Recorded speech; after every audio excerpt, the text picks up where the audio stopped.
O presidente Jair Bolsonaro, recuperado após um acidente doméstico, fez uma aposta na Mega Sena da virada. Após essa parada, em que o presidente causou comoção entre populares, Bolsonaro parou em uma praça de Brasília, onde conversou com cidadãos e comerciantes. Veja imagens.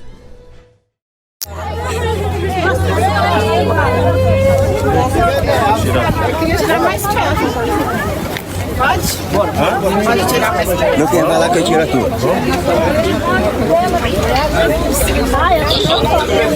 Nosso presidente é popular, gente. Nosso presidente é joia. Tem que baixar. Deus abençoe, dê muita luz. Você vai dar baixada, o que você faz? A lembrancinha? A lembrancinha ninguém usa mais. Baixar o protocolo. Não, baixa mais. Protocolo baixa. Eu vou mandar o fazendeiro baixar. Fica aqui. Aí eu acho que se você mandar, eu vou dar. Sorvete. Cadê meu sorvete? É de Brasília. É sorvete, meu filho? É, né?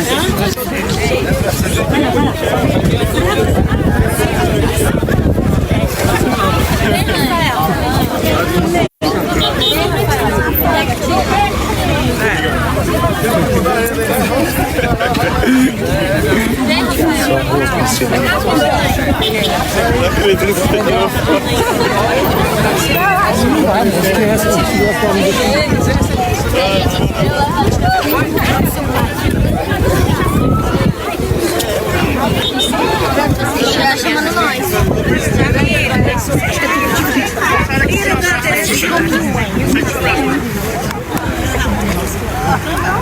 Família inteira. Um abraço aqui. Legal, não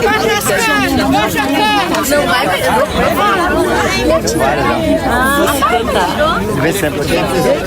Vai com Deus, Bolsonaro! Depois disse que ele não é popular. A nação com judeus. Oh, aleluia! Glória a Deus! Aleluia! Brasil! Deus lançou terra aos nossos inimigos. Deus dê sabedoria para ele responder aos seus inimigos. Em nome de Jesus, usa esse homem. Muita chefe! Deus abençoe o Senhor, Bolsonaro! Há um povo que clama pela tua vida. Deus te deu livramento e continua te dando.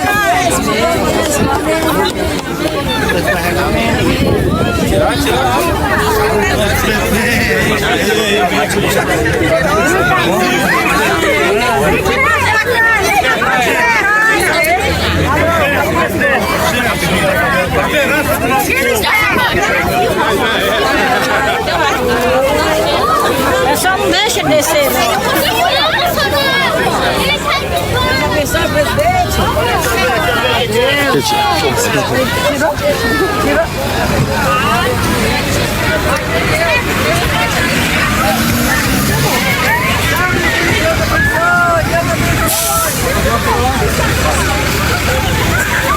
O presidente Jair Bolsonaro sanciona com vetos o projeto de lei conhecido como pacote anticrime. Foram 25 artigos vetados para, segundo o presidente Jair Bolsonaro, garantir mais efetividade ao sistema penal brasileiro. O texto final combina trechos das propostas elaboradas por uma comissão de juristas, encabeçada pelo ministro Alexandre de Moraes, do Supremo Tribunal Federal, e parte do chamado pacote anticrime, apresentado pelo ministro da Justiça, Sérgio Moro. As matérias foram analisadas e debatidas por um grupo de trabalho na Câmara dos Deputados, formado por 50 especialistas. Entre os artigos vetados está o aumento da punição para crimes contra a honra cometidos na internet. O texto analisado pelo presidente permitia que a pena fosse aplicada até o triplo. Outro ponto vetado é o que previa a coleta obrigatória de material genético apenas nos casos de crimes dolosos praticados contra a vida, a liberdade sexual e em crimes sexuais contra vulneráveis. Segue valendo a proposta para todos os crimes hediondos. Foi vetado também o aumento da pena em crimes de homicídio, quando o criminoso usa arma de fogo de uso restrito ou proibido. De acordo com a justificativa do veto, o texto poderia causar insegurança jurídica a policiais e outros agentes de segurança. E por meio do veto foi garantida a participação em celebração de acordos de entes públicos lesados no caso de processos de improbidade administrativa. O texto principal sobre o chamado juiz de garantia foi mantido. O magistrado responsável pelo processo criminal não poderá ser o mesmo a determinar a sentença do caso. Em nota, o ministro Sérgio Moro disse que o Ministério se posicionou pelo veto ao juiz de garantias, mas destaca que o presidente acolheu outras sugestões feitas pela pasta e que o texto sancionado contém avanços para a legislação anticrime no país. Os vetos foram justificados em mensagem encaminhada ao Senado Federal. As razões também foram publicadas no Diário Oficial da União. Vamos agora até o Palácio do Planalto. Quem está lá é a repórter Selma Dias, que tem mais informações sobre a medida provisória que trata da escolha dos reitores de universidades e institutos federais. Bom dia, Selma. Oi, Mara, bom dia para você, para todo mundo. Olha, a decisão final sobre a escolha dos nomes dos reitores das universidades e institutos federais continua sendo uma prerrogativa do presidente da República, que faz isso por meio do ministro da Educação.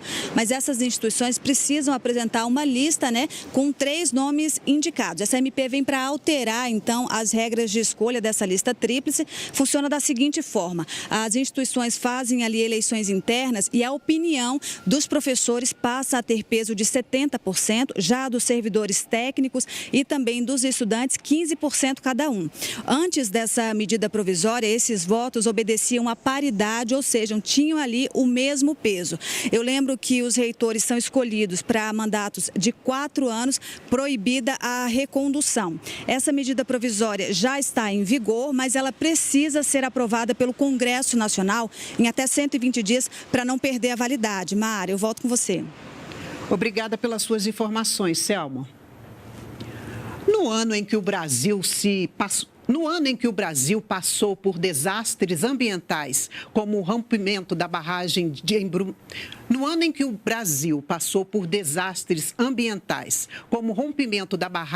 em Brumadinho, as queimadas na Amazônia e o derramamento de óleo no litoral, operações como a Verde Brasil e a Amazônia Azul se destacaram na busca de soluções. Confira agora as iniciativas das Forças Armadas em 2019.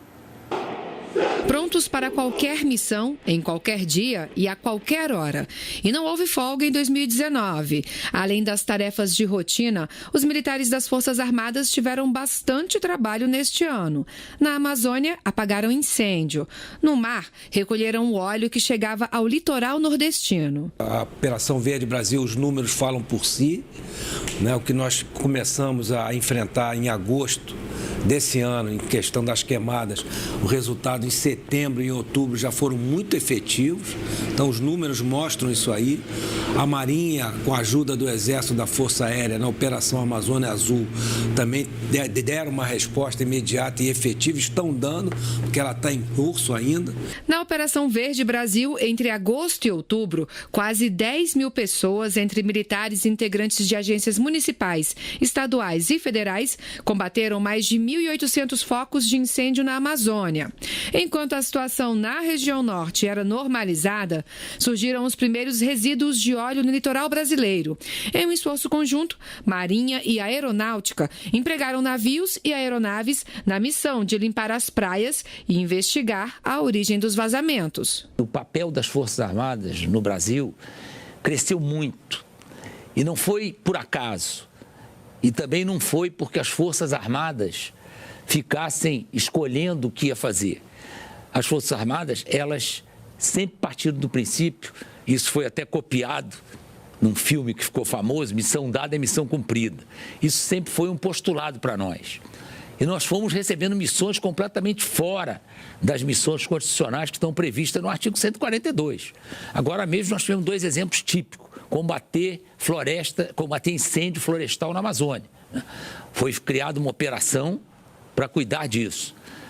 E o derramamento de óleo lá completamente inesperado que nos trouxe sérios problemas, que também a nossa Marinha foi chamada a trabalhar junto com a Força Aérea, junto com o Exército, mas principalmente a Marinha foi chamada a trabalhar muito para evitar que aquilo tivesse consequências muito mais graves.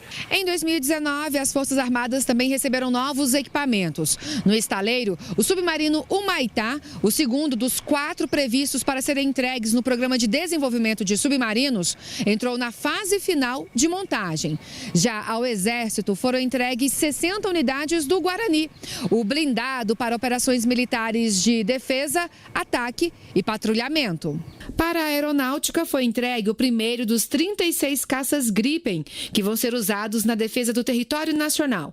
A Força Aérea recebeu ainda o primeiro KC-390, o maior avião militar desenvolvido e fabricado no Hemisfério Sul, e que pode ser usado em emergências médicas, no reabastecimento de aeronaves durante o voo e em combate a incêndios, por exemplo.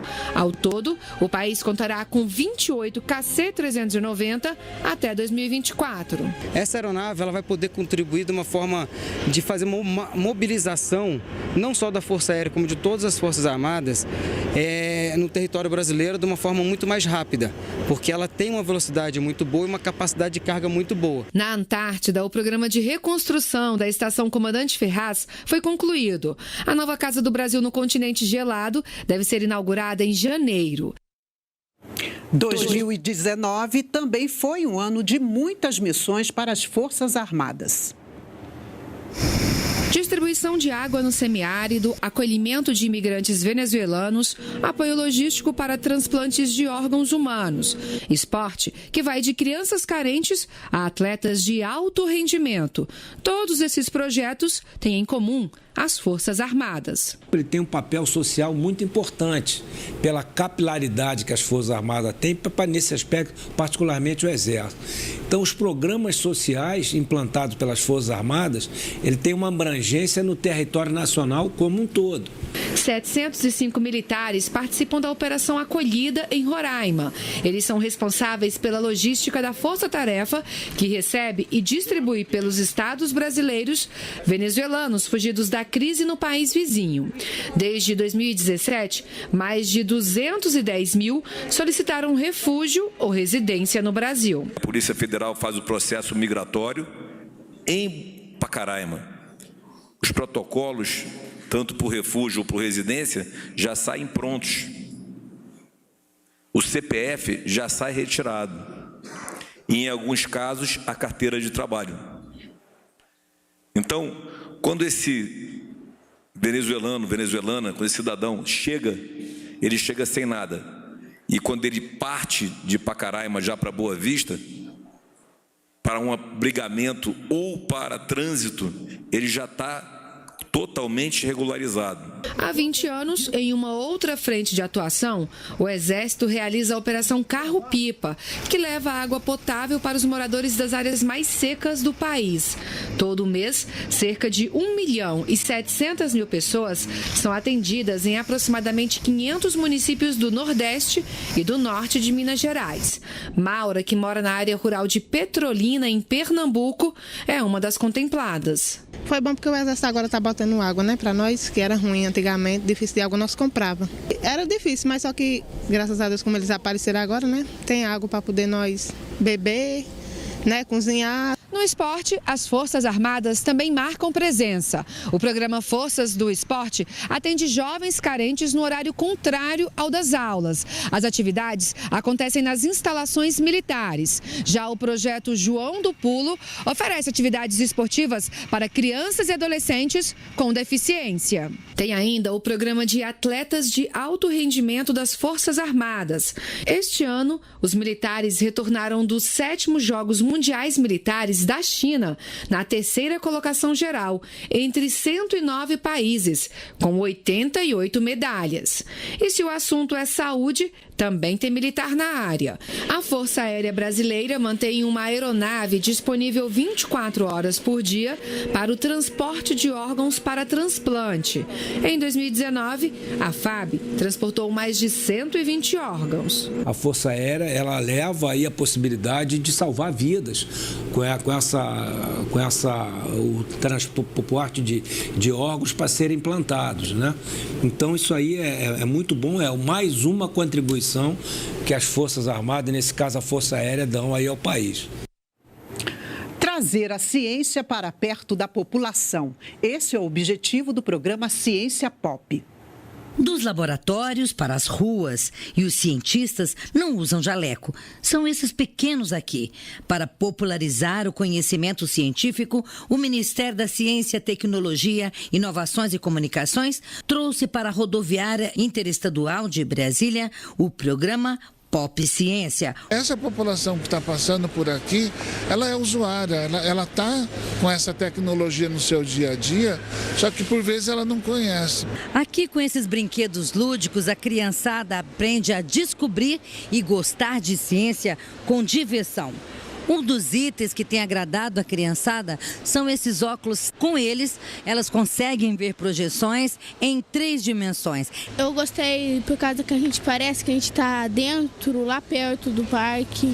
Servidores do Ministério distribuíram livros infantis e infantos juvenis e jogos interativos, dobraduras para montagem e cartilhas produzidas pelo Ministério e entidades vinculadas como o Instituto Mamirauá e a Agência Espacial Brasileira. Tudo para mostrar que, além de consumidores de ciência, somos os únicos que podemos transformá-la em tecnologia. Se você apoia Jair Bolsonaro, curta este vídeo. Manifeste a sua opinião e compartilhe para que a vontade do povo brasileiro seja conhecida. Inscreva-se no canal para ter acesso gratuito ao nosso conteúdo. Uma produção Folha Política.